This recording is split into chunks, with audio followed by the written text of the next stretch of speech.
যে কয়টি কারণে আপনি রোজা রাখার পরও আপনার রোজা হবে না, আমরা অনেকে জানি না। 7 শ্রেণীর লোকের জন্য রোজা মাফ।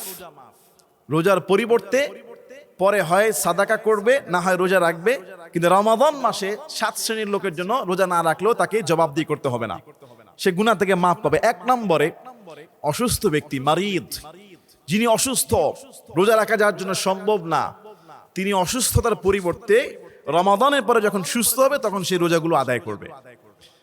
আর যদি পরে সুস্থ হওয়ার কোনো সম্ভাবনা না থাকে তাহলে প্রতি রোজার জন্য তিনি ফিদিয়া দিবে।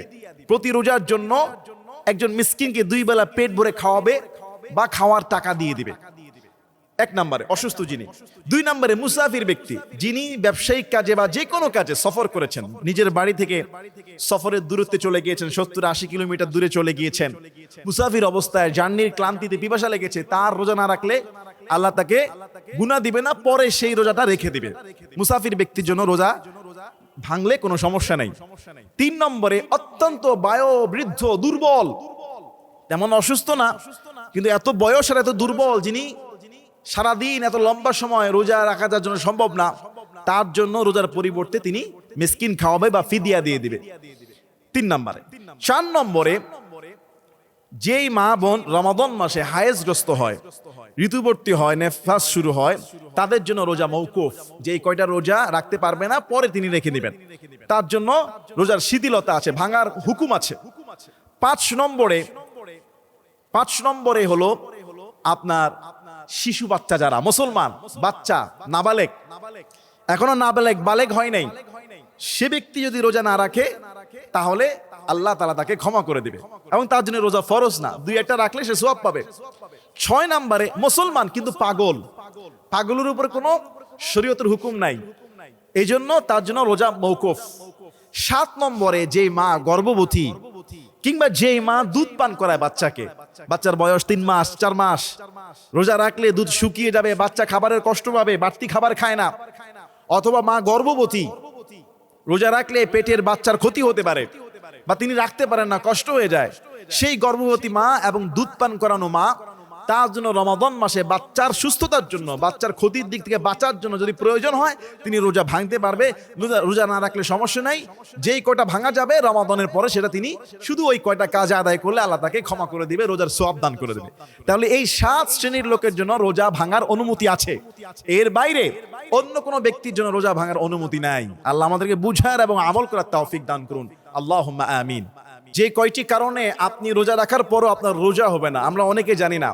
রোজা ভাঙার প্রথম কারণ হলো ইচ্ছাকৃতভাবে কেউ যদি পানাহার করে, কোনো খাবার গ্রহণ করে, তার রোজা ভেঙে যাবে ইচ্ছাকৃতভাবে। 2 নম্বরে পানাহার সদৃশ খাবারের জিনিসটা কিন্তু খেয়ে ফেলেছে, তাইলেও তার রোজা ভেঙে যাবে। যেমন কেউ টিস্যু খেয়ে ফেললো, ধুলাবালি খেয়ে ফেলেছে, মাটি খেয়ে ফেলেছে, তার রোজা ভেঙে যাবে। 3 নম্বরে ইচ্ছাকৃতভাবে যদি কেউ বমি করে, অনেকে গলার ভিতরে আঙ্গুল দিয়ে অক সৃষ্টি করে বমি করলো, তার রোজা ভেঙে যাবে। তবে অনিচ্ছাকৃত বমি আসলে রোজা ভাঙে না, আর অনিচ্ছাকৃত বমি মুখে আসার পরে যদি কেউ ইচ্ছাকৃত আবার গিলে ফেলে তাইলে রোজা ভেঙে যাবে। 4 নম্বরে রোজা ভেঙে যাবে রোজা অবস্থায় যদি কোনো মা বোনের হায়েস, নেফাস বা ঋতুস্রাব শুরু হয়ে যায়, রোজা রেখেছে, দুপুরবেলা, বিকেলবেলা, ইফতারের 1 মিনিট আগেও যদি শুরু হয় বা সকালবেলা, তার রোজা ভেঙে যাবে, তার রোজা আর হবে না, পরে এটাকে কাজা করতে হবে। 4 নম্বরে। 5 নম্বরে স্বামী স্ত্রী যদি রোজা অবস্থায় সহবাস করে, চাই বীর্যপাত হোক বা না হোক, রোজা ভেঙে যাবে, সাথে সাথে রোজা ভেঙে যাবে। 6 নম্বরে সহবাস করে নেয়, যে কোনো উপায়ে যদি কেউ বীর্যপাত ঘটায়, নারী হোক পুরুষ হোক, যদি সে হস্তমৈথুন করে কিংবা স্বামী স্ত্রী কামভাব ভাবে চুমু দেওয়ার কারণে কিংবা জড়িয়ে ধরার কারণে বীর্যপাত হয়ে যায়, তাহলে কিন্তু তার রোজা ভেঙে যাবে। 7 নম্বরে রোজা ভেঙে যাবে কেউ যদি নাক দিয়ে পানি প্রবেশ করায়, পেটের ভিতরে চলে গিয়েছে, নাকে পানি দিয়েছে, যেমন অজু করতে গিয়ে কি করেছে, নাকের ভিতরে পানি বেশি ঢুকিয়ে ফেলেছে, এই জন্য অজু করতে গেলে রমজান মাসে নাকে পানি দিতে সতর্কতা। গড়গড়া করতে গিয়েছে, রোজা অবস্থায় গড়গড়ার দরকার নেই, গড়গড়া করতে গিয়েছে, পেটে পানি চলে গেছে, রোজা ভেঙে যাবে। তাহলে এই 7টি কারণে রোজা ভেঙে যায়। আল্লাহ তাআলা আমাদের সবাইকে এই কারণগুলো থেকে হেফাজত করুন। সাহারির শেষ সময় থেকে, সুবে সাদিক থেকে সূর্যাস্ত একবারে মাগরিব পর্যন্ত এই কাজগুলো যদি কেউ করে তার রোজা ভেঙে যাবে। আল্লাহ বুঝার তৌফিক দান করুন, আল্লাহুম্মা আমিন। ঠিক আমাদের চাঁদপুরে সৌদি আরবের সঙ্গে মিল রেখে একদিন আগেই রোজা শুরু করে এবং সৌদির সঙ্গে মিল রেখে একদিন আগেই ঈদ পালন করে ফেলে। এতে করে কি আমাদের রোজা ঈদ সহিহ হবে, যেহেতু বাংলাদেশে একদিন পরে শুরু হয়? চমৎকার প্রশ্ন। এটা শুধু চাঁদপুরে নয়, বাংলাদেশের কয়েকটি জেলায় এই ঘটনা ঘটে যে সৌদি আরবের সঙ্গে মিল রেখে মাহে রমাদানে গোটা বাংলাদেশের একদিন আগেই ওনারা রোজা শুরু করেন এবং বাংলাদেশের একদিন আগে ওনারা ঈদ পালন করে ফেলে। এখন প্রশ্ন হলো, ওনাদের এই যে একদিন আগের রোজাটা এবং ঈদের একদিন আগে ঈদ করাটা, তাদের রোজা এবং ঈদ হবে কিনা? ওনাদের যুক্তি হলো যে চাঁদ তো দেখা গিয়েছে, বাংলাদেশে দেখা না যাক, সৌদি আরবে চাঁদ দেখা গিয়েছে, তাই আমাদের জন্য রোজা শুরু হওয়া উচিত, এমনটাই ওনাদের চিন্তা ভাবনা। আসলে সারা পৃথিবীতে যে 24 ঘন্টা, এই ঘন্টা কিন্তু এক একটা সময় এক এক জায়গায় এক এক টাইম। যেমন এখন বাংলাদেশে আমি এখন দিনের বেলা কথা বলছি, ঠিক এই টাইমটায় আমেরিকাতে যারা আছেন তারা কিন্তু ঘুমাচ্ছেন মধ্যরাত। আবার কানাডায় আরেকটা টাইম, আবার মিডল ইস্টে সৌদি আরব তারা কিন্তু আমাদের থেকে আরো 4 ঘন্টা পিছিয়ে আছে। সৌদি আরবে যখন ইফতারের সময় হয় তখন বাংলাদেশে রাত 10টা বাজে। তো আমি আপনি যদি সৌদি আরবের সঙ্গে মিল রেখে রোজা শুরু করি আর ওনাদের সঙ্গেই যদি মিল রেখে সাহারি ইফতারি যদি আমি বলি যে চলো সেটাও করতে হবে, তাহলে কিন্তু আপনার সাহারি করতে হবে দিনের 10টায় আর ইফতার করতে হবে রাত 10টায়। এটা কতটা বেমানান! আসলে পৃথিবী বিভিন্ন জায়গায় বিভিন্ন অবস্থায় আছে।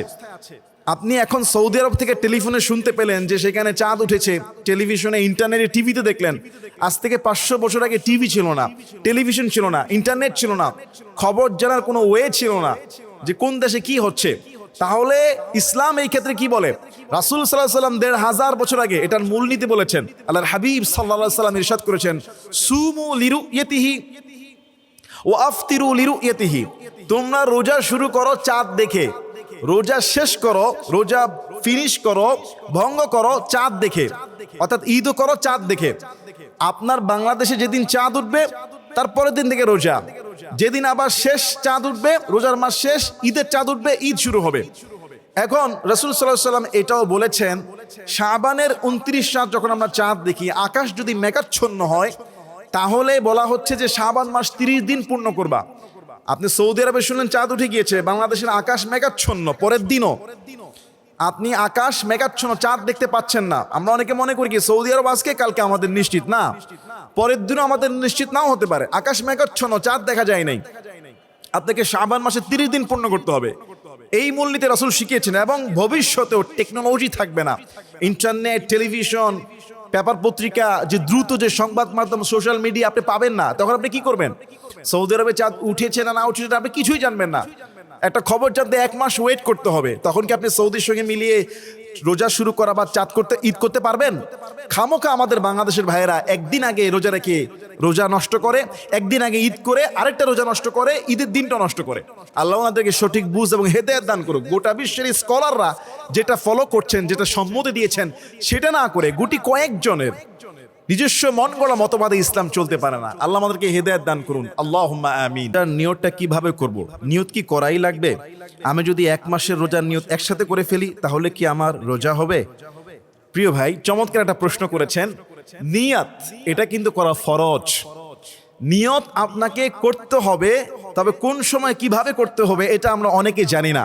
অনেকে জিজ্ঞাসা করে, হুজুর রোজার নিয়তটা কিভাবে করব? নামাজের নিয়ত আমরা জানি, নাওয়াইতু আন উসাল্লি লিল্লাহি তাআলা রাকাআতাই সালাতিল ফজর।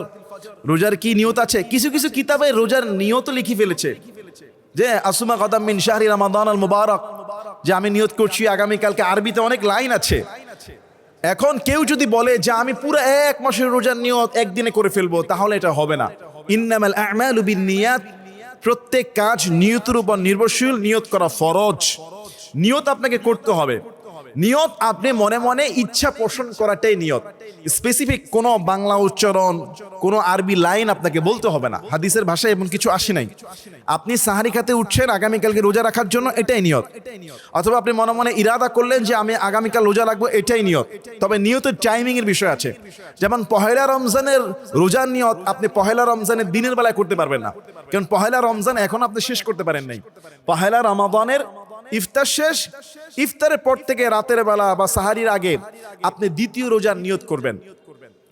আপনি সাহারির আগেও যদি দ্বিতীয় রোজার নিয়ত করতে না পারেন, সাহারি খেয়ে ফেললেন, ফজর পড়লেন, তারপর ঘুমালেন, উঠলেন, এরপরে সকাল 8টা-9টা সূর্য উঠে গেল, তখন মনে হলো যে আমি নিয়ত করি নাই, তাহলে অন্তরে আপনি ইচ্ছা পোষণ করে ফেলেন যে আমি আজকে রোজা রাখবো আল্লাহর খুশির জন্য, এটাই নিয়ত। আর তাছাড়া আমরা যে উদ্দেশ্যে উঠি যে আমি আজকে সাহারি খেতে উঠবো রোজা রাখার জন্য আগামীকালকে, এটাও নিয়ত।